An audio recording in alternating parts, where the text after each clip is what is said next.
Well, a very good evening to you and welcome to the program. My name is Emmanuel Oma and this is the Insight on GBS Television. Tonight we want to speak about the problem that has been developing the country for quite some time, and the president recently came out and said that the corruption in the country has been entrenched so much and accused Parliament of being corrupt. Of course, parliamentarians came out and refuted those claims and asked the president if he has any kind of evidence to present them to the authorities that are tasked with the responsibility of dealing with such issues. And tonight, to help me discuss this issue is Mr. Moses Sande. Thank you so much, Mr. Moses Sande. Thank you. He's a governance expert, by the way, and he will be speaking to us about the corruption in Kenya. Mr. Moses, I just want to you to begin with this. When you heard the utterances of the president, do you think that those were just mere rhetoric, or did he mean what he was saying? Thank you for welcoming for the issue. You know, Kenyans are also aware that what the president said is true. It is so that there had been no time that Kenyans can present themselves and say this is what is happening. Because you see, if a member of parliament can just come and say that you gave us this bill and we passed for you, you gave us this other one and we passed for you, that tells you that the current parliament that we have as at now is not serving the people who elected them to be in the parliament. They are serving the executive. And now the executive has realized maybe in one or the other, the executive, to some point, maybe gave them something to pass those bills, and they are now testifying that it is indeed true that they normally get some bribes to pass bills. But why do you think that corruption has been entrenched so much in our political and social system? Yeah, you know, the institution placed to handle the corruption cases, I've been saying every now and then that they are not independent. And remember last time when you were having a discussion with you, I told you that these independent bodies should not be called independent bodies because they are not independent. Because you see, even right now, you can just steal one of these cameras here and run away. Why? Then you will be arrested. Then again, you will pay bond, cash bail, and say that until proven guilty. So you see, someone is looting millions of shillings and is going scot-free until proven guilty. That is the biggest problem in this country. Now, do you think that the judiciary somehow is a weaker link in the fight against corruption? At some points, judiciary serves its purpose in accordance with the law. But in a larger extent, it has really failed the Kenyans. How? You know, if someone is arrested, you know, if right now you can be arrested and you can be fined a cash bail or a bond of 1 million, and you've only stolen maybe a glass of water, but you find a politician is stealing millions of shillings, then you just hear a cash bail of 100,000 or 50,000. Now, there is no balancing on how we are finding people in this name. But there are rules and regulations to be followed. You don't just put a bond or something like that. How can you equate someone who has stolen this glass to be fined 1 million and someone who has stolen 1 billion to be fined 50,000? Don't you see there is some biasness there? So you see, like, judiciary is not up to the task, does not rise to the occasion to fight the. Yeah. And now that the president came out guns blazing and even created a multi-agency team, I understand that that one has been stayed by the courts gave an injunction that should be stopped implementing that. But to the extent that the president went to that extent to create that multi-agency team, you realize that the president is very genuine, you know? Yeah.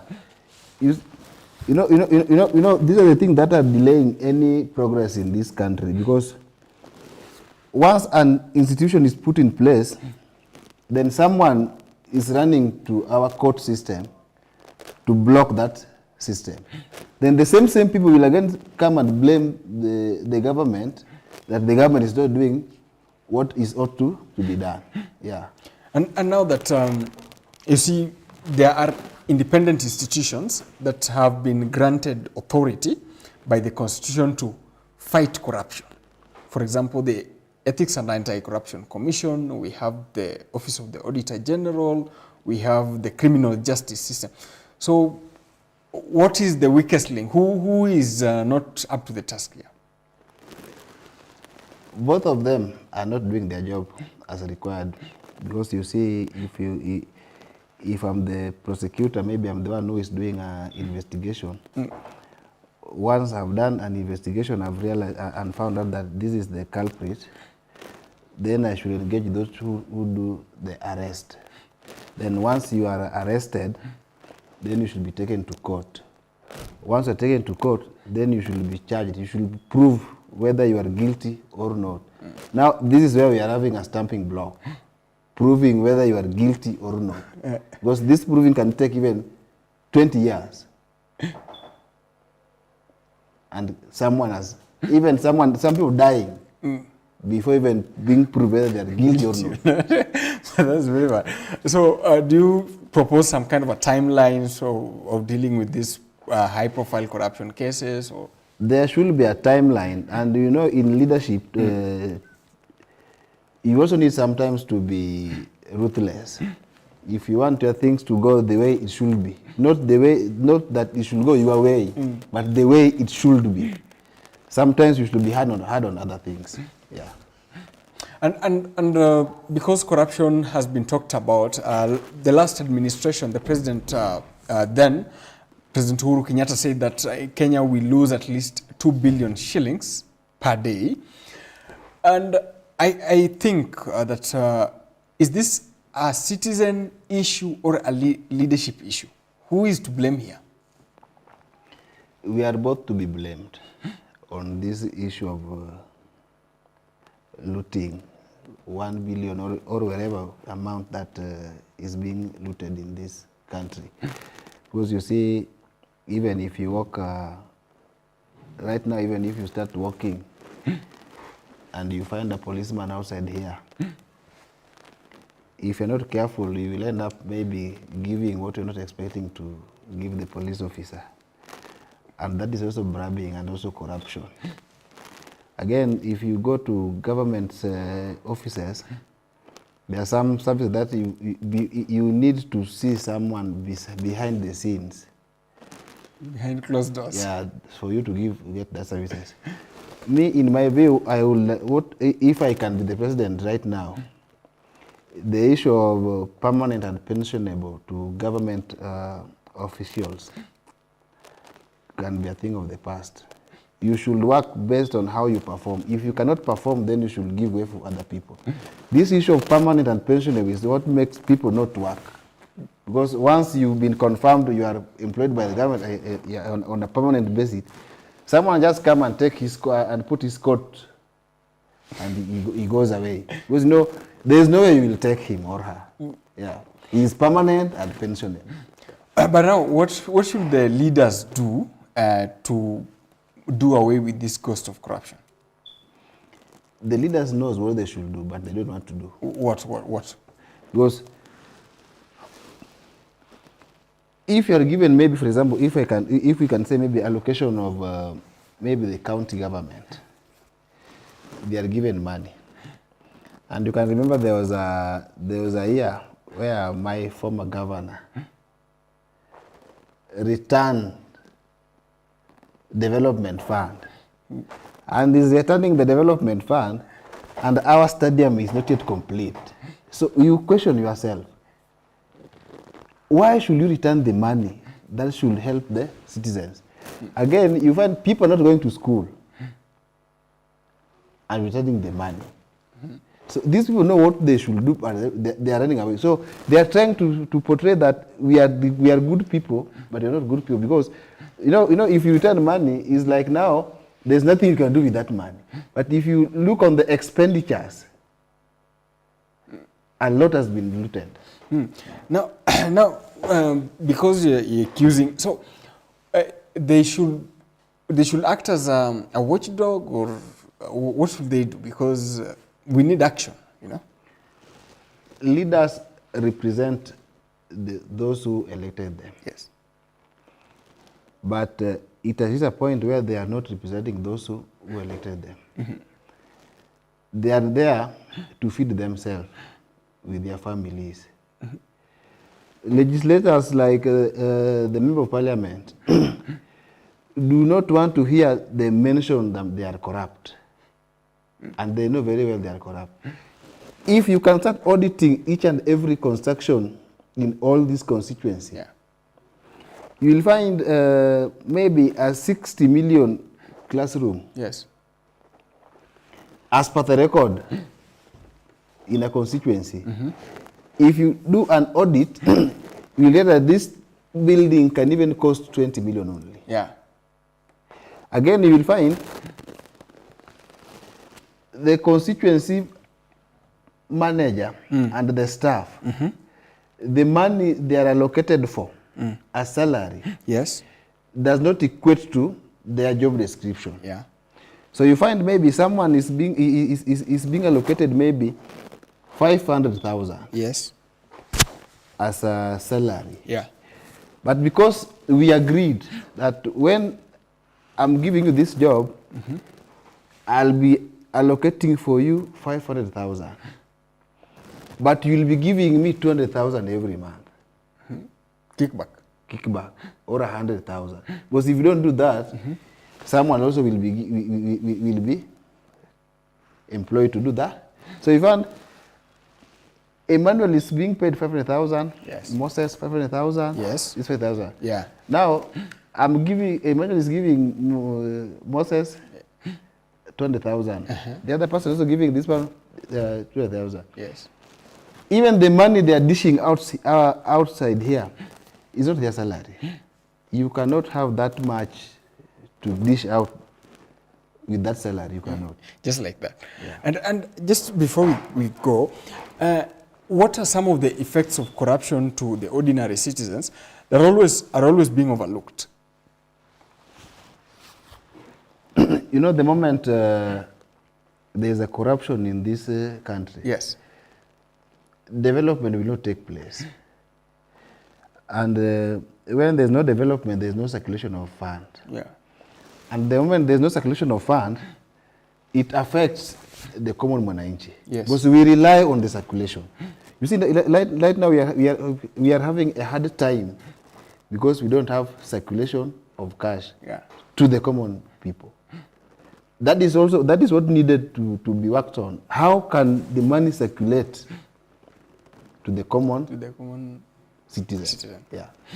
And is there any, let's say, for example, the leaders, let's say members of parliament, are they doing their job as the people representative and as the overseer of the executive in terms of accountability?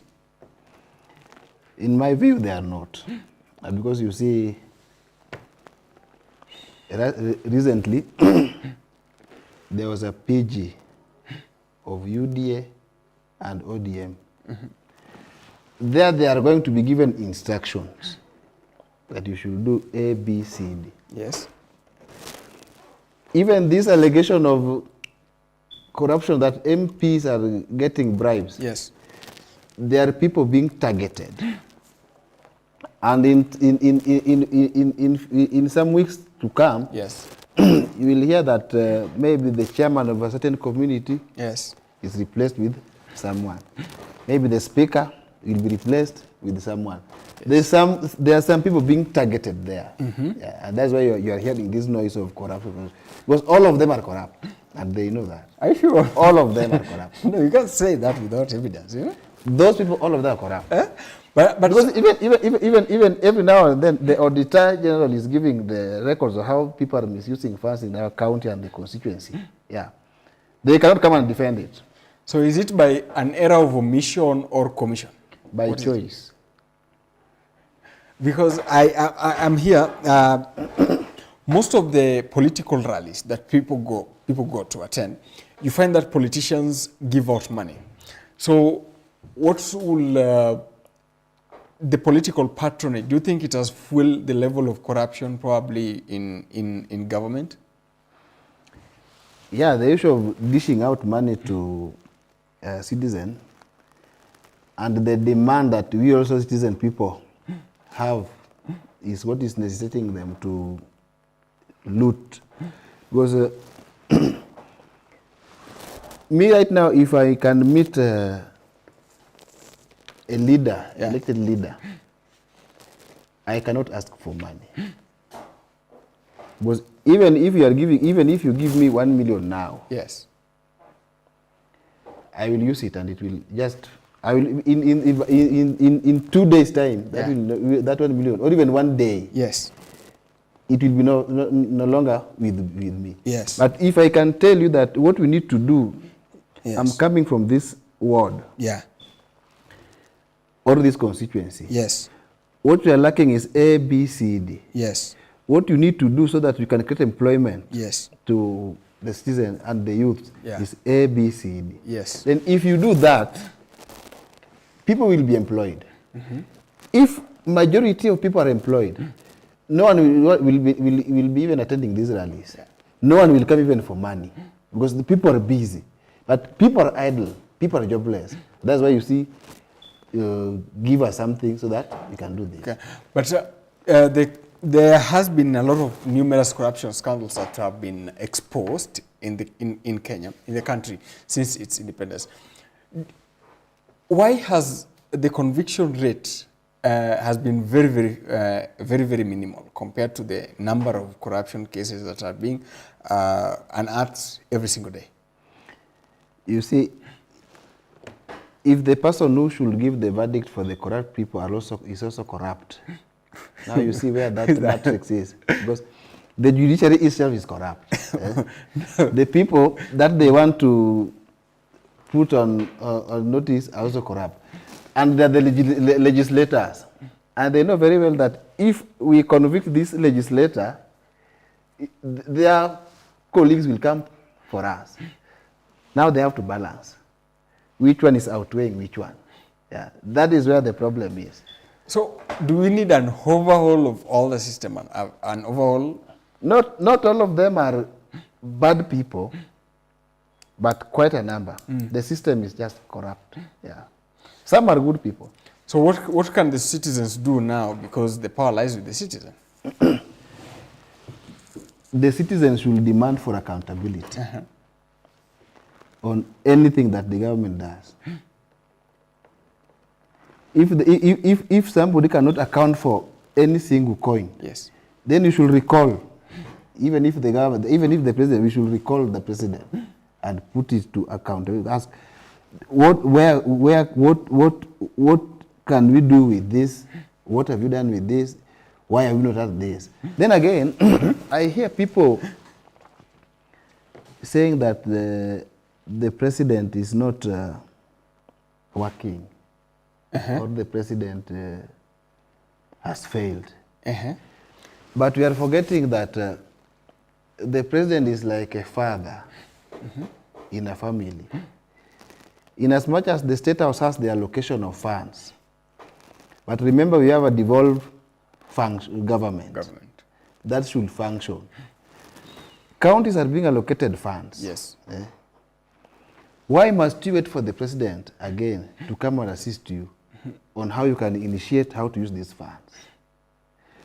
Members of parliament are having NGCDF, yes, which is now unconstitutional as we speak. They still wait a president to come and do what they should do. Why should the president travel all the way from Nairobi, maybe to my county in Siaya, using all the resources, to come and open maybe a police station or an institution?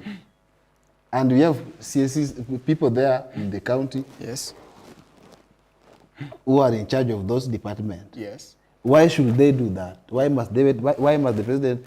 Like the other day, you see someone is going to maybe launch a water tap. Someone is going to launch a water tap with 2 choppers. If you hire a chopper here, from here, per day, 1 chopper is not less than 500,000. That is 1 chopper. If there are 2 million. Yes. And what is the cost of constructing that borehole? So you see how wasteful we are as a country. Now, just hold that your thoughts there, because we are going for a short break here at the Insight GBS Television. Moses Sunday is still with me. I'm still Emmanuel Ouma. Don't go too far, because this conversation is just but starting.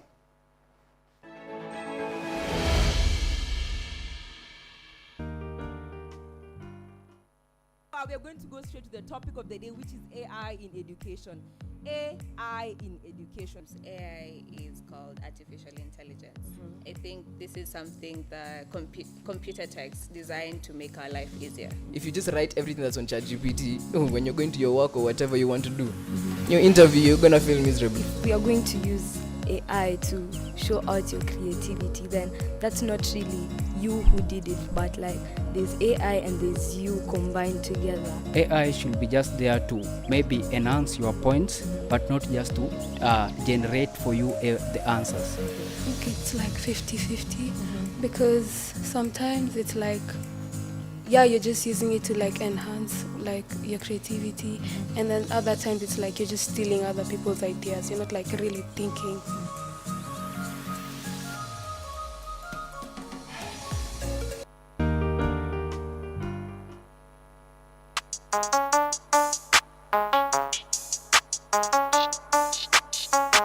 Vincent was critical about this painting and referred to it as a failure in some of the letters he sent to his brother Theo. What is black when it's clean and white when it's dirty? Who's your fashion icon? My fashion icon. Julia Sunday ilibamba watu. Yes, Kula was the best. It was the best. And the new Mr. Ruru is tag, nakumbuka my tag was tag number 16. Yes. Akasema the new Mr. Ruru is tag number 16. Favorite Kenyan meal?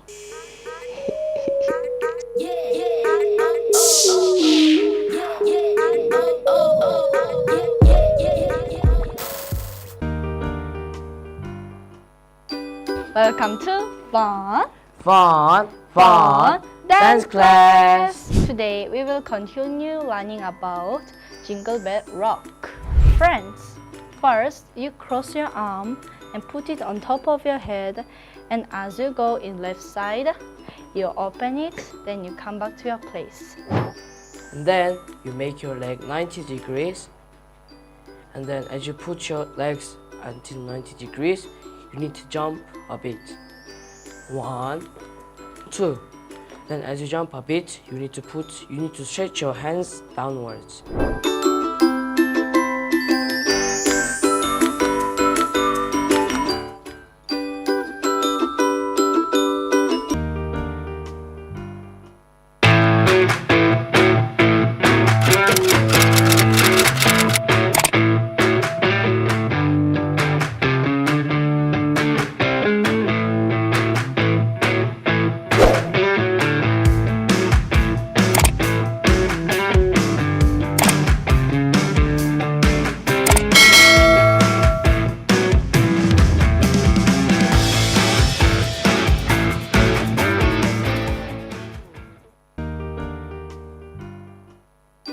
Welcome to Fun Dance Class. Today we will continue learning about Jingle Bell Rock.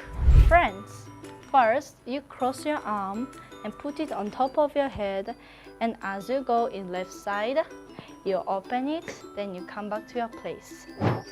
And then you make your leg 90 degrees, and then as you put your legs until 90 degrees, you need to jump a bit. 1, 2. Then as you jump a bit, you need to stretch your hands downwards.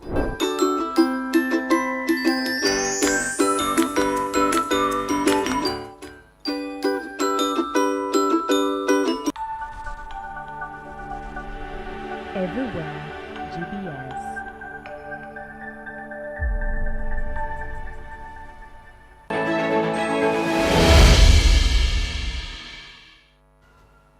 Well, thank you so much for staying with GBS Television. This is The Insight. I'm still Emmanuel Oma, and I'm here with Moses Sand. And we're speaking about corruption. Mr. Moses, the judiciary has played a pivotal role, especially in the fight against corruption. Do you think they have exceeded expectation, or they're just average, or they haven't done anything yet? No, they have tried. They are average. In fact, judiciary, if can be supported, they can do a lot of wonderful job.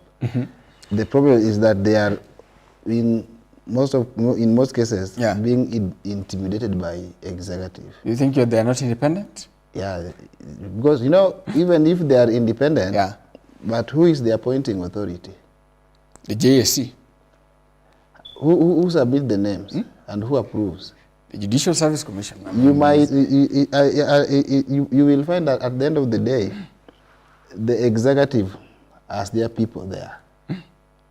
Because even last time, it's all that people don't want to be told. We know who could have been the Chief Justice by now, not the current person we have. We know what happened.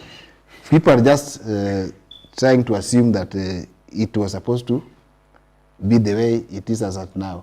Because you see, sometimes judiciary makes complaints of less allocation of funds. And you find these other government officers being allocated unnecessary funds. So you see, if our courts cannot be funded appropriately, then there's no way you can do your job very well. In any operation, if you cannot fund the operations department with the finance, then count yourself, you fail automatically. Because you cannot run up and down with less finances. Now, do you think it is a moral issue, this corruption thing? Because now it seems we can't get it out of our system. We can get it out of our system if we wish so, but we've not wished to get it out of our system. Because beneficiaries will ensure corruption remains the way it is. But right, it is a very bad thing. It's very bad indeed. It's very bad. In fact, if we can avoid corruption, Kenya will be very far. Very, very far. That's what I can tell you. There's a lot of money in this country. A lot of money. And Kenyans are hardworking people, very hardworking people. But you realize that the president came out and talked about corruption, formed a multi-agency team to deal with this monster. But you realize that we still don't feel it, that the government is quite sincere. Kenyans don't still feel it. But why will you form a multi-agency if the bodies that are managed to do that job is there?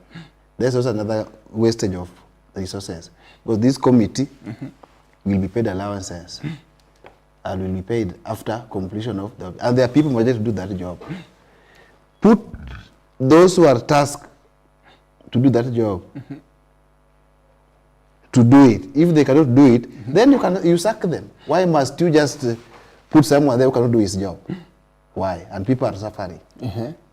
If you are employed and you cannot do your job, you quit or you're being sacked. So that people can see the seriousness on what they should do. Now, Kenya is not an island. We live amidst other countries. Do you think that there are some lessons that we can learn from other countries, especially in the war against graft? I don't think, because these African countries, all of them are just corrupt. What do you mean? All of them? African's country, I have not seen any country that I cannot compare, that I can say that this country now is a good country. They are all corrupt. But the level probably is less or higher. Yeah, but Kenya is the one for Kenya. I'm speaking as a Kenyan because I know how much about Kenya. The level of corruption in Kenya is way much above what we expect it to be. So now, since we want to fight this war against graft, where should we start? Should we start with the citizen or the leaders? Where? Bottom up or up bottom? we should start with the citizen first. How? Citizens are the people who are making these leaders to be more corrupt than the way they should be. Because you can even go to other offices. Yes. Because it has been a culture of corruption. But even before that person requested you for money, a Kenyan will first of all ask the person who should give you, what do you need so that I can get this service very, very fast? Then that is where we start. Okay. He will tell you do this, you will give him money or her money. So it will be a continuous. Then the person that giving that money Yes. will be used to. So he will not be performing his or her job as expected because he used to that money. He will wait for that somebody who will come and tell her that, can I give you something? So do that. And that is now the culture we have in this country. So what should we do? Like, should we stop? And if we stop, will the services still continue? Yeah, we should stop. We should stop giving people finances so that they can offer us services. And if they can, you know, citizens can also sabotage the government. If you cannot offer us services, where should we pay tax? Offer me the service, I pay you tax. Yes. If you cannot offer the service, where should you come for tax? Yeah. Then the pressure will come from the executive to those that are supposed to do for them their job. Then the system will just work. And now, since we have dealt with the citizen, so how about the leaders? You know, the citizens are also leaders, and leaders are also citizens. And the citizens are people putting them there. Once the citizens have decided that this is what they want to do, yes, they will do. Yeah. And now that this corruption talk has been in the country for quite some time, what are some of the things that we should do as a country to reform these institutions that are mandated to fight corruption so that they can do it effectively, that resonate with the people? First of all, when it comes to employment, yes, we should employ people based on merits. As we speak, the employment system in this country is not based on merit. It is based on whom you know. If you don't know somebody in that sector, if you are not maybe associated to a certain politician, you will not get employment. Yeah. If you can just do grouping of employees, even for those counties, you take Nairobi, you take Kisumu, you take Kiambu, you take all of them, you will find 90% or 60% are relatives in one or the other. What they do, if I'm a governor of Nairobi County, and you are a governor of Siaya County, what they do is swapping. You see that this percentage of, let's say for example, if in Nyanza, you know, you cannot know a Luo from Kisumu and from Siaya. Yeah. They are all Luos in this office. Same to Kiambu. You cannot know a Kiambu, a Kikuyu from Kiambu and a Kikuyu from maybe Nyeri or Murang'a. All of them are Kikuyu. So what they do is just swapping. You give me your people, I give you my people. So you cannot know. Yeah, that is the system that is working. And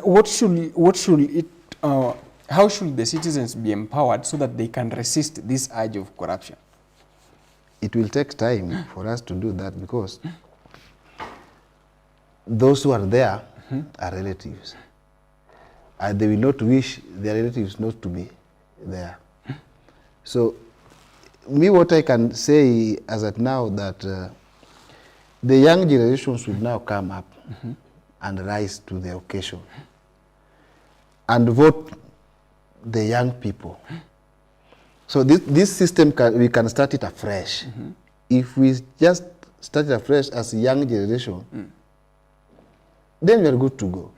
This issue of you must be affiliated to this party, is what is affecting us most. Because, and youth are also funny. You find a youth is not having money. His fellow youth is also not having money.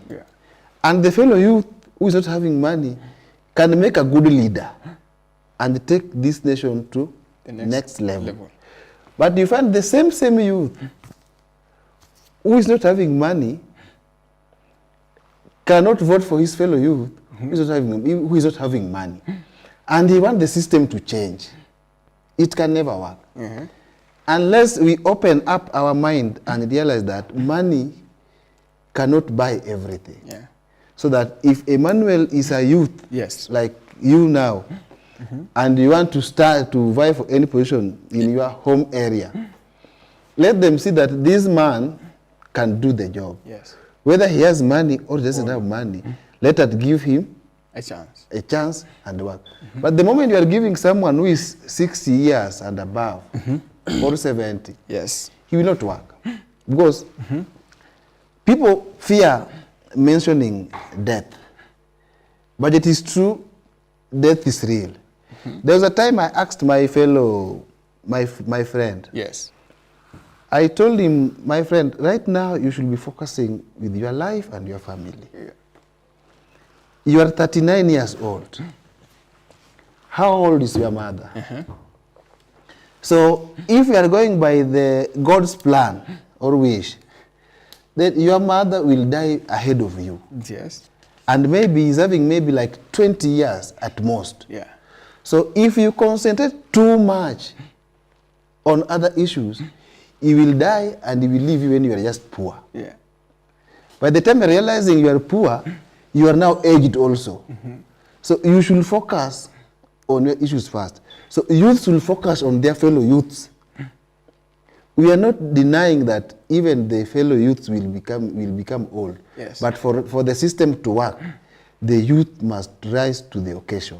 So rising to the occasion, do you think the youth are able, capable to actually undertake the job? Because the president said that sometimes they're not just up to the task. But even that president was a youth. In fact, the current president joined policy when he was a youth.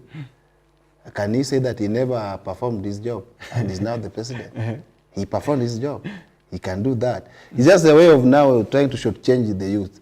What the youth are not realizing that, maybe for example, for you to register a political party, you need to have maybe like around 500,000. If you can just take maybe 50 youths, you can register a political party. Even if you contribute 5,000 each, that is enough money to register a political party. Then these 50 youths can be a campaign team for this party. And so you don't need to request money for someone. You just contribute amongst yourself.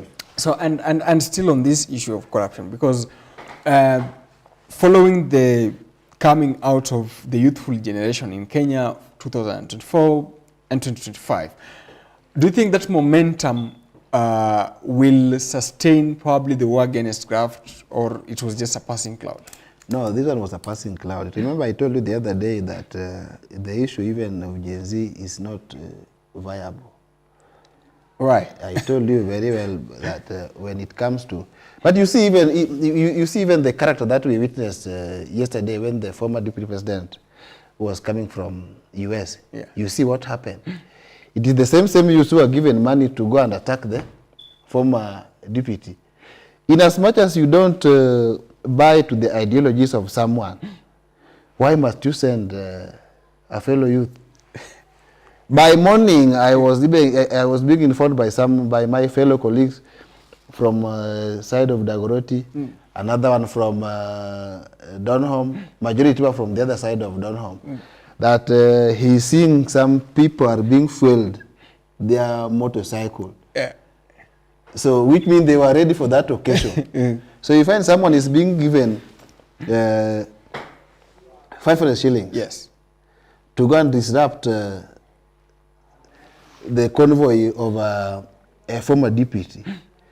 It is so bad. And now you see, instead of even if this is disrupting the convoy, even your fellow citizens that were just on their normal business operation, they are smashing their vehicles. So you are given a 500 shillings, you are destroying a vehicle of what? 15 million. Yes. A side mirror only is enough to pay your rent for the entire year. And you are destroying it just because you've been given 500 shillings. Then these are the same youth who are saying that we must transform this country come 2027. And the same youth are being used by the same people they don't want to be in the system. Yeah. So you see that equation is not even balancing. It's not even balancing. But I think the war on graft ultimately should be undertaken with a lot of seriousness and taken by the government. So what do you suggest probably as we close this conversation? The government should walk the talk. The citizens should walk the talk. If you see someone doing what it's not expected to do, if it is corrupt, call it out. So that you can know that what we are doing is not the right thing. If 1, 2, 3 people will be calling out this is not good, this is not good. Yes. Even if it will change. If you are stealing this and you tell, no, don't steal this, you not do this. Yes. Don't do this. Yeah. At the end of the day, you will have to change. Yeah. Yeah. This is what we should do. We should call out any corruption that we are coming across. But the system is not even working now when it comes to prosecution. Yeah. Because you can prosecute someone who is not having money. Yes. So you'll be told, did you do this? It's either yes or no. Oh, no. Yeah. If you say no, you don't have money. Yes. You're going to the cell for 14 days. 7 days. Yeah. So it will force you to say yes. So that you can buy your freedom from that court.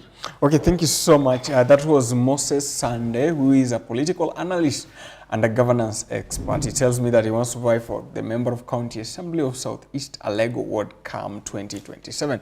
I am Emmanuel Ouma, and we've been speaking about corruption. This conversation does not end here. Go to our social media platforms, X at GBS TV, Facebook at GBS TV, and Instagram at GBS TV. Thank you so much for watching. Good evening.